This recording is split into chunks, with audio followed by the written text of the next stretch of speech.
Now coming to the next topic, that is transfer of heat. Now you might have observed that a frying pan becomes hot when kept on a flame. It is because the heat passes from the flame to the utensil. When the pan is removed from the fire, it slowly cools down. Why does it cool down? The heat is transferred from the pan to the surrounding. So you can understand that in both cases the heat flows from the hotter object to the colder object. In fact, in all the cases heat flows from a hotter object to a colder object. Now this process by which heat is transferred from the hotter end to the colder end is known as conduction. So in solids, generally the heat is transferred by the process called conduction. The materials which allow to pass heat through them easily are called conductors of heat.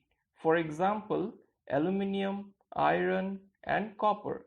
The materials which do not allow heat to pass through them easily are poor conductors of heat, such as plastic and wood. Poor conductors are known as insulators. The water and air are poor conductors of heat. So class, convection is the next term that we are going to discuss here, and it is defined as the movement caused within a fluid by the tendency of hotter and therefore less dense material to rise and the colder, that is the denser material, to sink under the influence of gravity, which consequently result in transfer of heat. This is known as convection.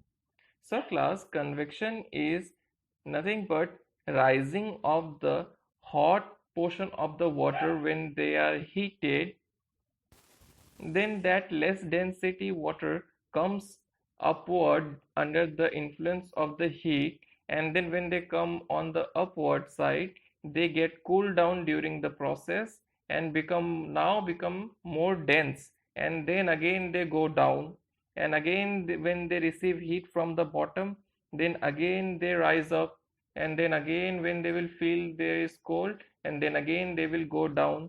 So this process is known as convection. Now, the people living in the coastal areas experience an interesting phenomenon. During the day, the land gets heated faster than the water.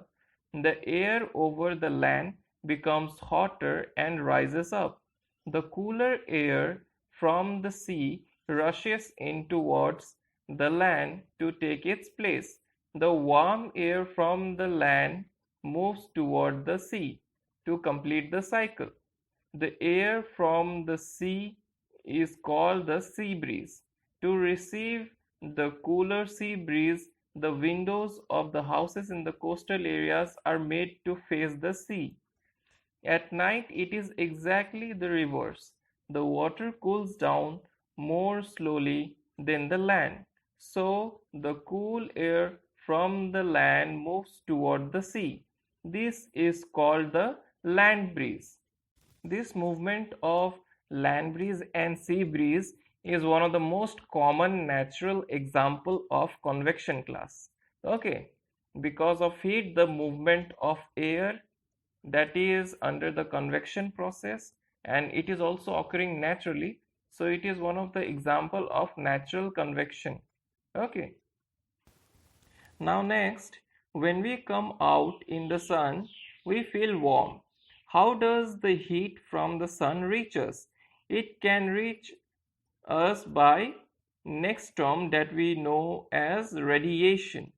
Okay, so it cannot reach us by conduction or convection, as there is no medium such as air in most of the part of space between the earth and the sun. From the sun the heat comes to us by another process which is known as radiation. The transfer of heat by radiation does not require any medium. It can take place whether a medium is present or not. When we sit in front of a room heater, we get heat by this process. A hot utensil kept away from the flame cools down as it transfers the heat to the surrounding by radiation. Our body too gives heat to the surroundings and receives heat from it by radiation. All hot bodies radiate heat. When this heat falls on some object, a part of it is reflected, a part is absorbed, and a part may be transmitted. The temperature of the object increases due to the absorbed part of the heat. Our next topic class is kinds of clothes we wear in summer and winter. So, dark surfaces absorb more heat and therefore we feel more comfortable with dark colored clothes in winter. Light colored clothes reflect most of the heat that falls on them and therefore we feel comfortable wearing them in summer. Now in winter, we use woolen clothes. Wool is a poor conductor of heat. Moreover, there is air trapped in between the wool fibers. This air prevents the flow of heat from our body to the cold surroundings, so we feel warm. That's all for today's class. I hope that all of you have understood well. Thank you, class.